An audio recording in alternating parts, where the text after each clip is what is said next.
या कैसे हुआ? कुछ एक्सपीरियंस आपके जब चाइल्डहुड से आपने ऐसा गोल सेटअप किया अपने लिए?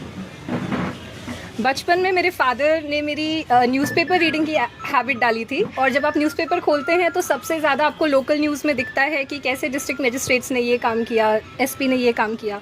तो मेरा मेन मोटिवेशन वहाँ से आया। फिर जब हम बड़े होते गए और आपको चीज़ें दिखती हैं तो आपको लगता है कि हाँ, आपके पास सपोर्ट सिस्टम है, तो आप मेहनत करिए और कोशिश करिए कि आप भी एडमिनिस्ट्रेशन का हिस्सा बने। वो मेरा मोटिवेशन था। थैंकफुली मेरे पास सपोर्ट सिस्टम भी है। मेरे पेरेंट्स, मेरी सिस्टर, मेरी एक्सटेंडेड मैटरनल फैमिली, मेरे सारे टीचर्स, मेरे सारे फ्रेंड्स, इतने स्ट्रॉन्ग सपोर्ट सिस्टम के साथ आई थिंक कि मुझे करना चाहिए था और किया। स्कूलिंग कहाँ से हुई आपकी? मेरी स्कूलिंग फातिमा स्कूल गोंडा से है। उसके बाद हमने ग्रेजुएशन किया है इकोनॉमिक्स ऑनर्स में SRCC Shri Ram college of commerce Delhi university से। उसके बाद अभी हम पोस्ट ग्रेजुएशन कर रहे हैं जवाहरलाल नेहरू यूनिवर्सिटी से इकोनॉमिक्स में मास्टर्स। कौन सी प्रॉब्लम आपको लग रही है जो आप एज IAS सॉल्व करना चाहोगी? बहुत सी प्रॉब्लम्स हैं और वो डिपेंड करेगा कि पोस्टिंग कहाँ पे होती है और बाकी ट्रेनिंग कैसे होती है। पर एज अ सिटीज़न अभी तक जो मेरी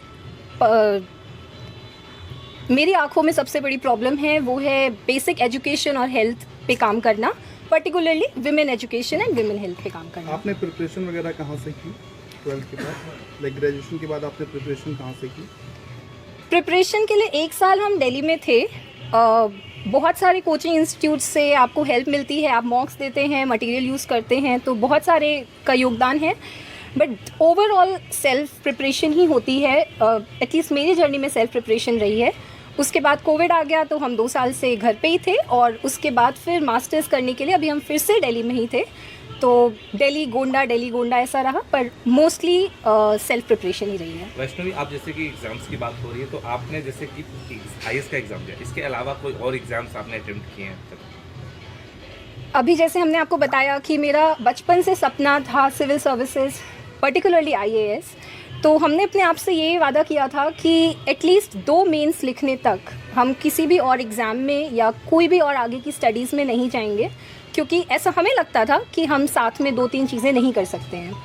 2 मेंस के बाद जब मेरा 3rd मेंस रहा ये वाला, उसके साथ हमने पोस्ट ग्रेजुएशन स्टार्ट कर दिया, पर अभी हमने कोई भी और एग्ज़ाम नहीं दिया है। रिगार्डिंग इंटरव्यू के दौरान कोई ऐसा सवाल जो पूछा गया हो जो आपको लगा हो कि जो जिसका जवाब नहीं था आपके पास, या फिर सबसे एक्साइटमेंट वाला सवाल जो आपको अच्छा लगा हो?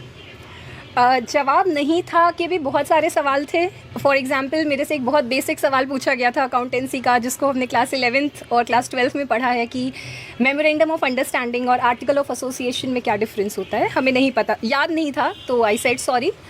और एक्साइटिंग भी बहुत सारे क्वेश्चंस आए। पर्टिकुलरली एक सिचुएशनल क्वेश्चन बहुत अच्छा था कि अगर आप डिस्ट्रिक्ट मजिस्ट्रेट बन के आते हैं और वहाँ के एसपी के साथ पिछले DM की बहुत अच्छी तालमेल नहीं थी, तो आप कैसे आइस ब्रेक करते। वहाँ थोड़ा अच्छा हुआ। इसी तरीके की कोई मुश्किलें आई हो इस पूरी तैयारी के पीछे? देखिए, सक्सेस स्टोरी में आपको बहुत सारे चैलेंजेस फेस करने पड़े होंगे बीइंग अ यंगस्टर। इस पर क्या कहना चाहेंगे, क्या चैलेंजेस रहे? चैलेंजेस तो आपको एवरीडे मिलते हैं। थैंकफुली मेरे पास कोई बहुत बड़ी प्रॉब्लम नहीं थी in terms of financial support, ये सब बहुत अच्छा था। पेरेंटल सपोर्ट, फ्रेंड्स का सपोर्ट, ये सब कुछ बहुत अच्छा था। पर as far as challenges are concerned, आपको एवरीडे जब आप मॉक्स देते हैं तो आपके कम मार्क्स आते हैं, किसी ना किसी स्टेज पे आकर आप फेल हो जाते हैं। मेरा ये 4th अटेम्प्ट था। इसके पहले हम हर स्टेप पे एक